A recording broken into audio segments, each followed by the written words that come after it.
Good morning again. So as I mentioned at the top of our time together, we are working this year with the global vision. Now this global vision, is a vision for Centers for Spiritual Living worldwide. It's the vision for the centers. And so what the vision is, again, is we envision a world that works for everyone. And I already find that limiting. Because everyone, to me, just means people. And if the world's not working for all of life, for the kitties and the doggies and the bunnies and the fish and the trees, and yes, even the cockroaches, they have a part. I don't know what their part is, but they have a part. If it's not working for all of life, then it's not working. It's not working for all. So I already feel we need to expand it. So my personal take on it is we envision a world that works for all. How does that sound to you? Better? All right. And so what I want to share with you, part of what I want to share with you this morning is the overarching idea of the world that works for all, the world that works for all. And over the course of the 12 months with the monthly themes and then with the weekly topics that fall within the monthly themes, we're going to take it and we're going to go deeper and deeper and deeper with it. Because we can take one thing, one idea, and when we go deeper, more is revealed. We don't need to be scattered looking out there and trying to, oh, let me look at this, and let me look at this, and let me look at this. Our social ADD kicks in. But when we take it one thing, and we focus on it, and we examine it, and we look at it from different aspects and different ideas and different shapes and sizes and different perspectives,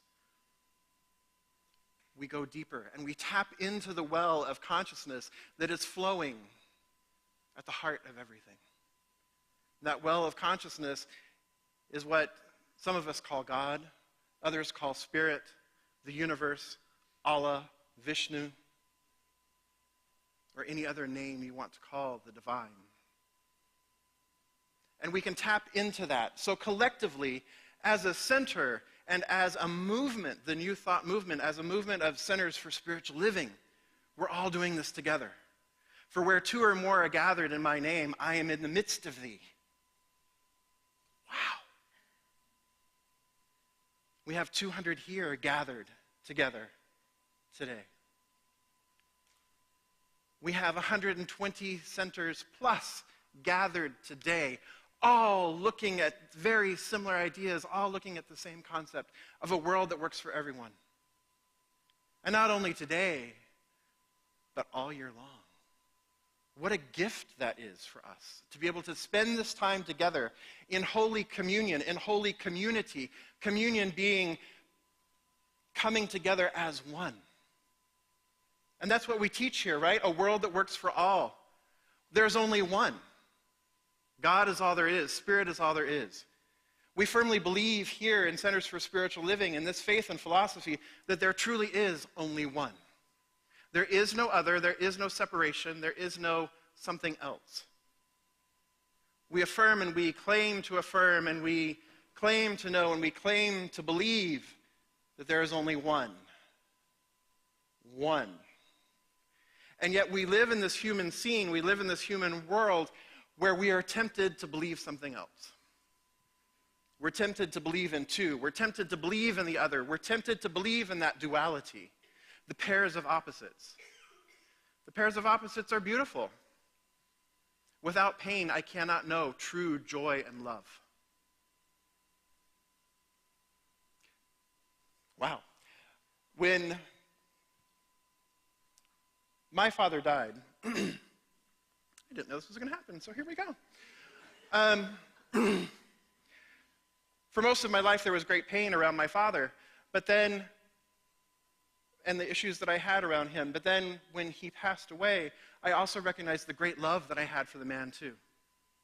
And it wasn't without the pain that it wasn't without that I didn't know the great love that I had.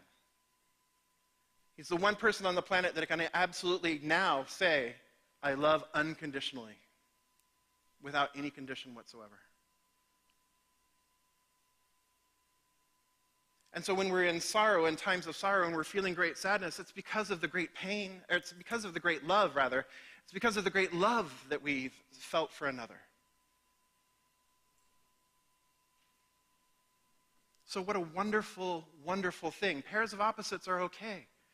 But when we get stuck in pairs of opposites, when we get stuck pointing fingers and blaming and shaming others, and we're not looking at ourselves and what's going on within ourselves, we're pointing out there. Remember, there's 3 fingers pointing back at me when I'm pointing to something else. When we get stuck in that, we get stuck in a very slippery slope. Very slippery slope.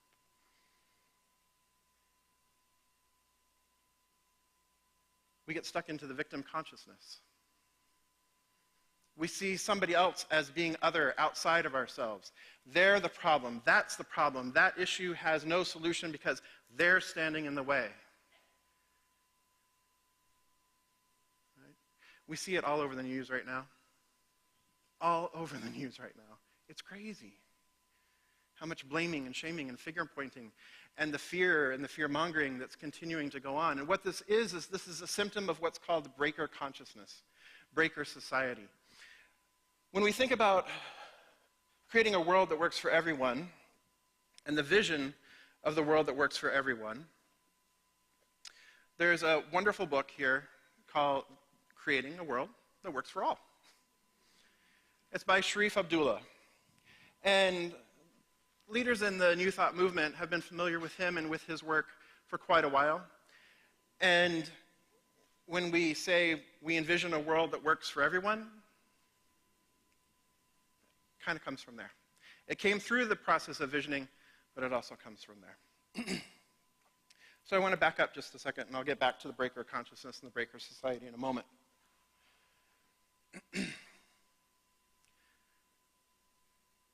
We have a practice here called visioning.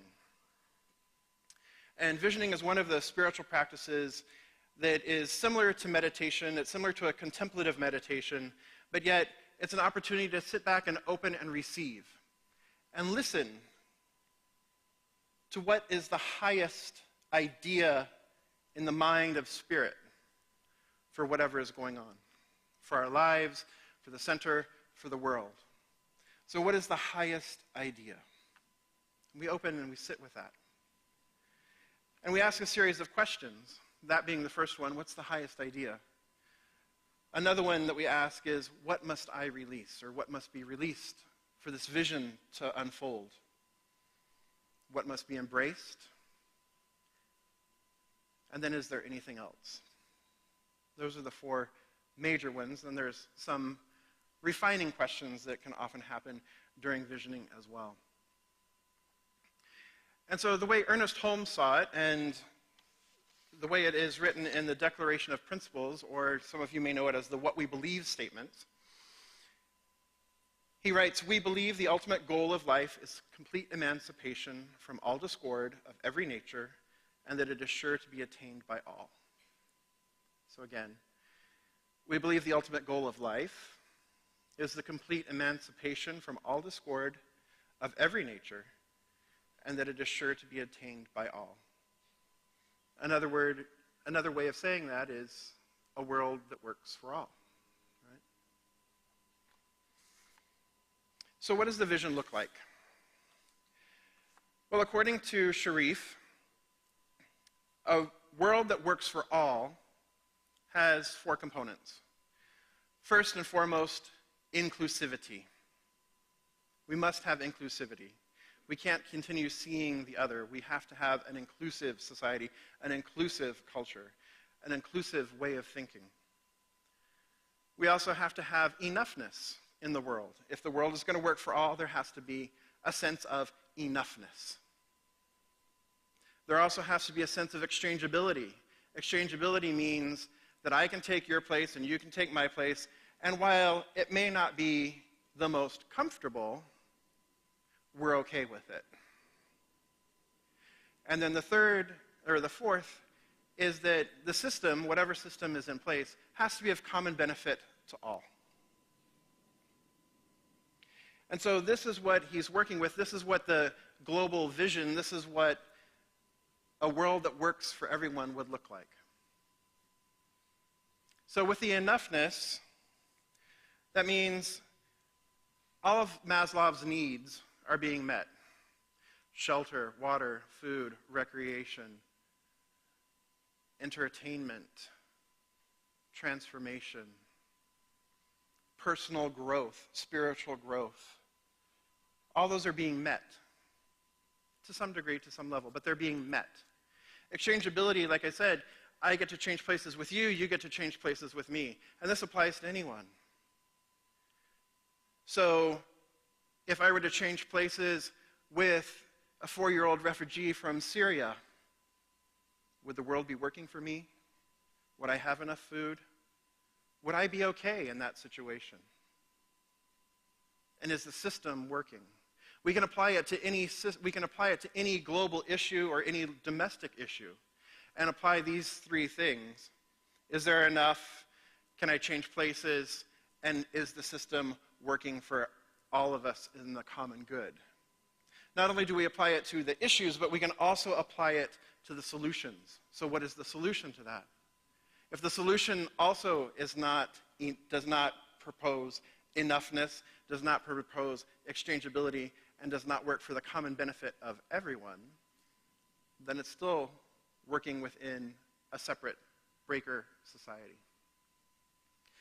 So he talks about 3 types of people. There's the keeper culture. The keepers are our indigenous peoples who believe that I live in harmony with all I encounter. Then there's the breaker society. The breaker society is creating a world that works for me. Right? We know that as Witham. What's in it for me? Right? And the breaker society, the creating a world that works for me, and maybe you and you, and you and you, but not you or you or you. Right? It's a separate society. It's separation. What it focuses on is there is not enough. There is absolutely not enough. Resources are limited, and I need to withhold it. I need to claim it, and if I don't have it, I need to somehow get it. And so it's a constant separation. It's a constant fear of lack and limitation. In Vision Corps, we have this phrase that comes up. It's FLL. It stood for fear, lack, and limitation, but now it just comes through FLL. Because when we would ask in Vision Corps, what must be released? And it would be fear, lack, and limitation. Fear, lack, and limitation. And then it just started coming through as FLL. What must be released? FLL. Okay, check. But that's really what needs to be released is fear, lack, and limitation. Because when we live in fear, we live in that place of fear, of withholding, of lack, of limitation, of I don't have enough, and I can't share it, and I'm not willing to share it, and I need more so that I feel better about myself, or I need more so that I have something that I think I need. I'm bolstering that. Complete separation. That kind of idea then begins to make it easy to oppress others. It makes it easy to create violence. It makes it easy to join others in our collective desire to be separate. But that collective desire to be separate is not the truth. The desire, that longing that we all have, that longing that we think something is going to make us happy, something or someone is going to bring me joy or love or prosperity. When I have enough X, then I'll get Y. When I have enough money, then I'll buy a house, and then I'll have a dog, and then I'll have the white picket fence, and then I'll have the American dream, and I'll be happy. All separation.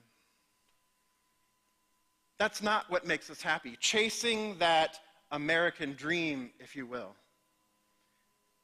is breaker consciousness. It's not unitive consciousness, it's breaker consciousness.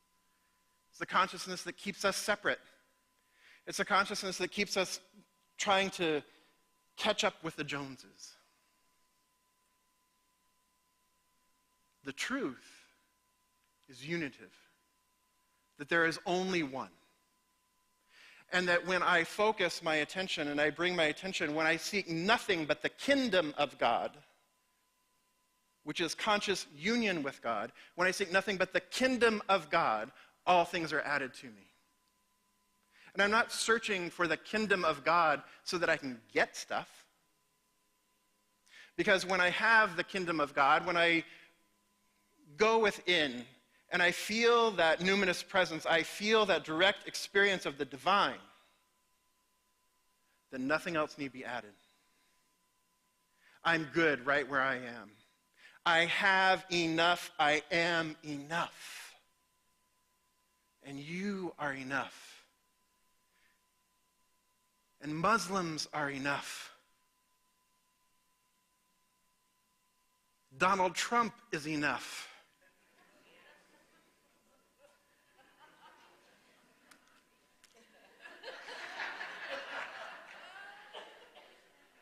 Because within me, I have to recognize that we are all one. And it's an inside job. It's always an inside job. When I go around airy-fairy, like, God is all there is, God is all there is, God is all there is, right? That's spiritual bypass. It's denial. Spiritual bypass. We have to turn and look and see within ourselves, because there's only one here.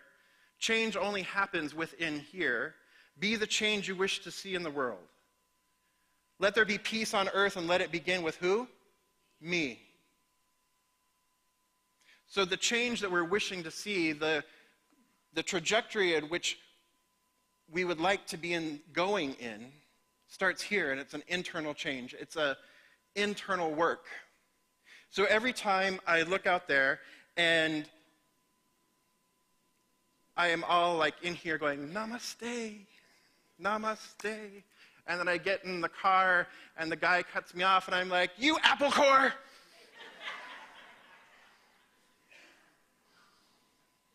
Already separation.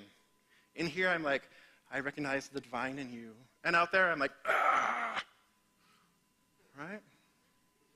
So every time I practice separation, every time I get angry out there, every time I speak words of violence, every time I commit acts of violence, whether against another or against myself, standing in the mirror and going, wow, you look fat today.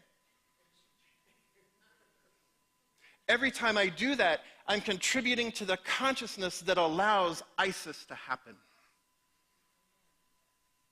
Every time I speak words of gossip, or every time I see somebody as less than or other than, I'm creating a separation between that person and me. And as long as I'm continuing to create that separation, I'm contributing to the consciousness that creates that separation. If the only place I get my information is Fox News, I am contributing to separation, to breaker society. I'm contributing to the consciousness that maintains the trajectory that we are currently on. If I look at the flooding in the Midwest, if I look at the tornado that happened in Texas, and then within 24 hours, the blizzard that happened in Dallas, Texas, and I say, there's no climate change, I am contributing to the problem.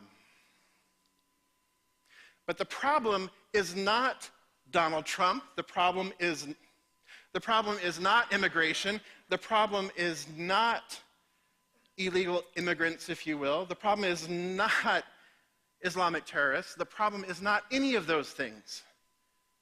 The problem is the consciousness that creates those things. The problem is the consciousness that allows those things to exist. And so it's up to me to not give that a place to operate. But I can't do it with spiritual bypass. I can't say it's all good. I have to go within, and I have to look within. And I have to root out those places where I'm feeling less than, where I'm feeling violent, where I'm feeling angry, where I'm feeling marginalized, where I'm feeling victimized. and I get to change there. And the way I do that is by going deep within meditation, going deep within prayer, and focusing on conscious union with God. That's our mission statement here. Not all this other falderall. It is inspiring conscious union with God, period. That's our mission. And we do that together as one. Each of us taking the time to sit in meditation and commune, to commune with Spirit, to commune with the divine, and to commune with each other. And in so doing, we become a healing consciousness. We become a mending consciousness. And that's what Sharif also talks about, is that it's a mender society. The world that works for everyone is brought to us by the mender consciousness, the consciousness that we are all one.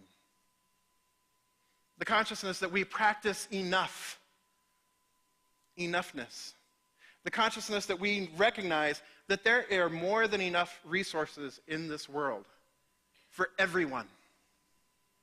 He talks about a story where there's a tribe that has 800 people and another tribe that has 800 people, and there's a well that will serve water or furnish water for 2,000 people.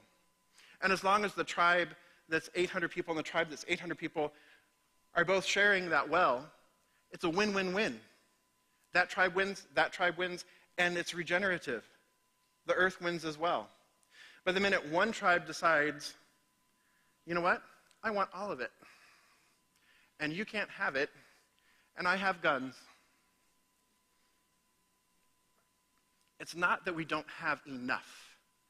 We have enough. It's our consciousness. It's our way of thinking about what we have and how we share it and how we live in the world as one.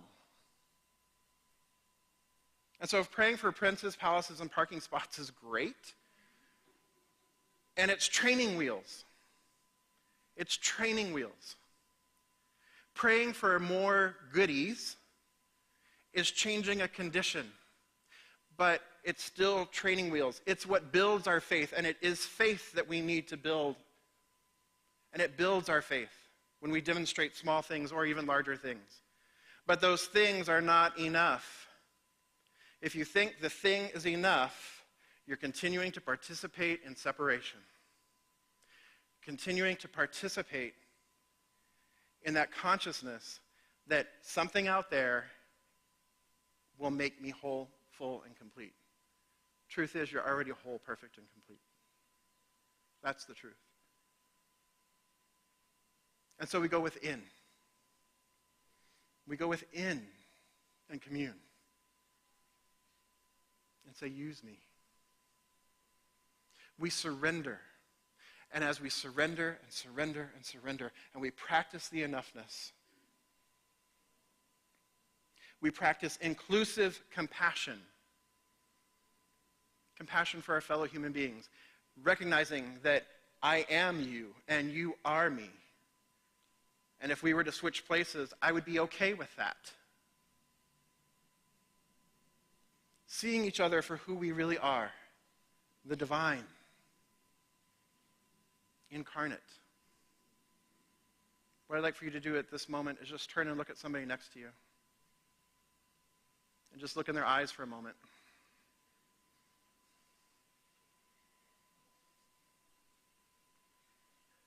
You just do this in silence. Just look into their eyes.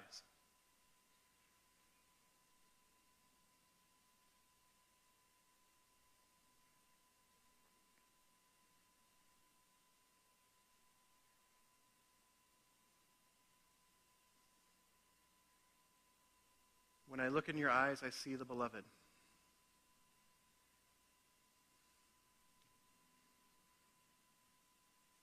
Okay, I know it's fun to gaze. Because when we look in each other's eyes this way, it only takes 30 seconds before the oxytocin starts kicking in. The chemical of love.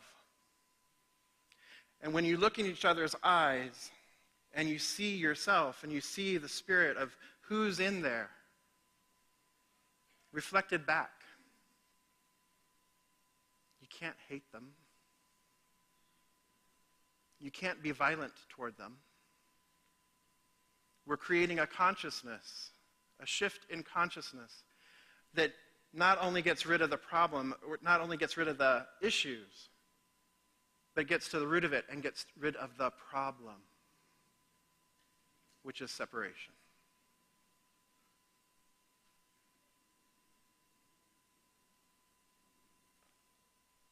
And so I charge you today with this. There's a group of people living in a village, and they need to get to a different village. They need to get to another village.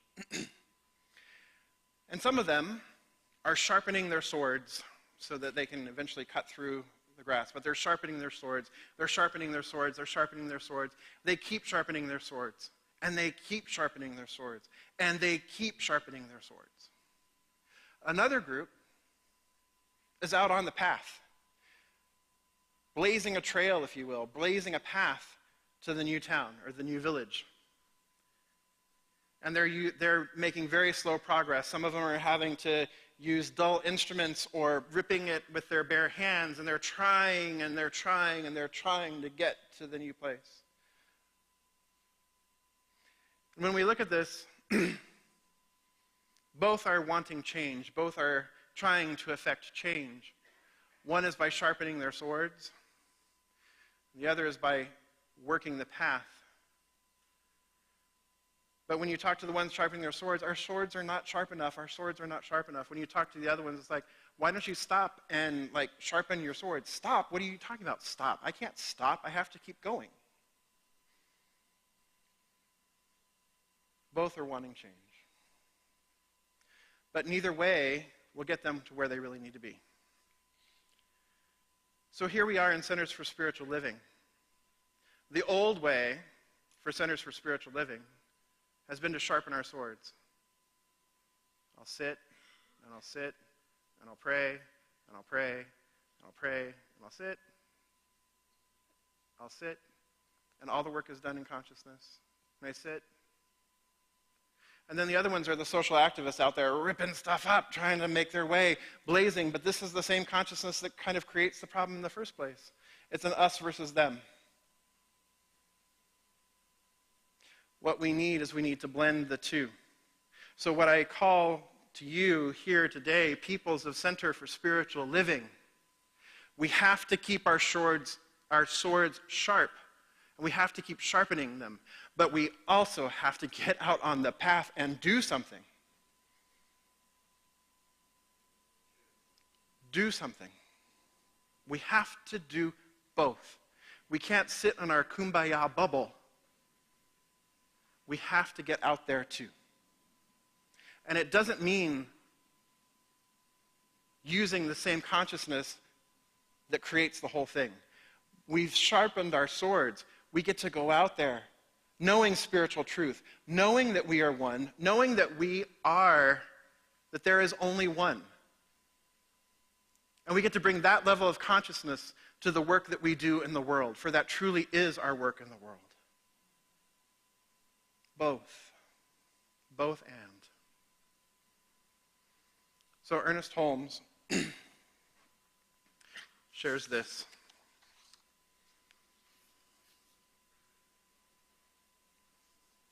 Love begets tolerance, and tolerance begets understanding, which is being able to put oneself in another person's place and see why he acts as he acts, why he does what he does.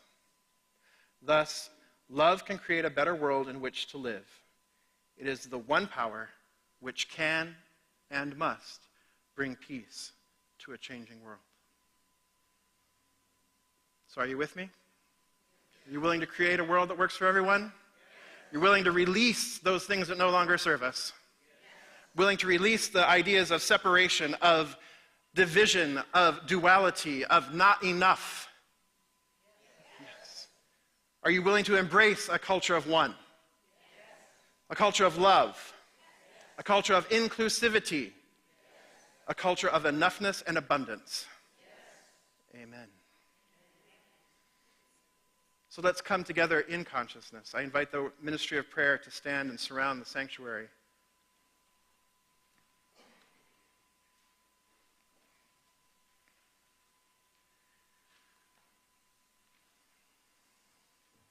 French philosopher Simone Weil says,